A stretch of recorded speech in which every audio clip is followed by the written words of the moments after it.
Rowdy Arcot Suresh கடந்த ஆண்டு கொல்லப்பட்ட நிலையில் அதற்கு பழிக்கு பழி தீர்ப்பதற்காகவே பகுஜன் சமாஜ் கட்சித் தலைவர் ஆம்ஸ்ட்ராங் கொலை செய்யப்பட்டிருப்பதாக கூறப்படுகிறது. ஆம்ஸ்ட்ராங் தரப்புக்கும் ஆற்காடு சுரேஷ் ஆதரவாளர்களுக்கும் தீரா பகையும் மாறா வன்மமும் இருந்து வந்ததும் விசாரணையில் தெரியவந்துள்ளது. பழிதீர்ப்பு படுகொலையின் ஆரம்ப புள்ளி இது, பார்க்கலாம்.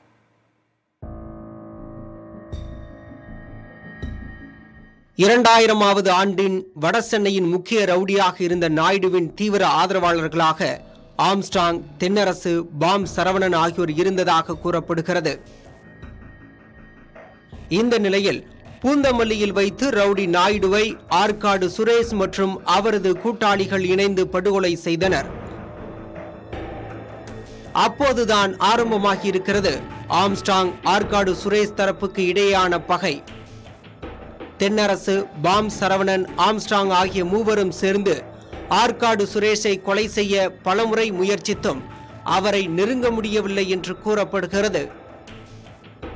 2008ஆம் ஆண்டு ஆம்ஸ்ட்ராங் தீவிர அரசியலில் ஈடுபட பல கட்ட பஞ்சாயத்துகளில் இருதரப்பும் அடிக்கடி உரசியதாக தெரிகிறது. இப்படியான சூழலில்தான் 2015ஆம் ஆண்டு தென்னரசுவை ஆற்காடு சுரேஷ் மற்றும் அவரது ஆதரவாளர்கள் கொலை செய்துள்ளனர். இதனால் கடும் ஆத்திரத்தில் இருந்த ஆம்ஸ்ட்ராங் ஆற்காடு சுரேஷை தீர்த்து கட்ட முழுவீச்சில் தீவிரம் காட்டியதாக கூறப்படுகிறது.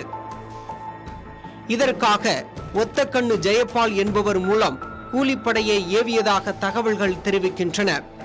இந்த கும்பல்தான் கடந்த ஆண்டு சென்னை பட்டினப்பாக்கத்தில் வைத்து ஆற்காடு சுரேஷை தீர்த்து கட்டியிருப்பதாக காவல்துறையினர் சந்தேகிக்கின்றனர்.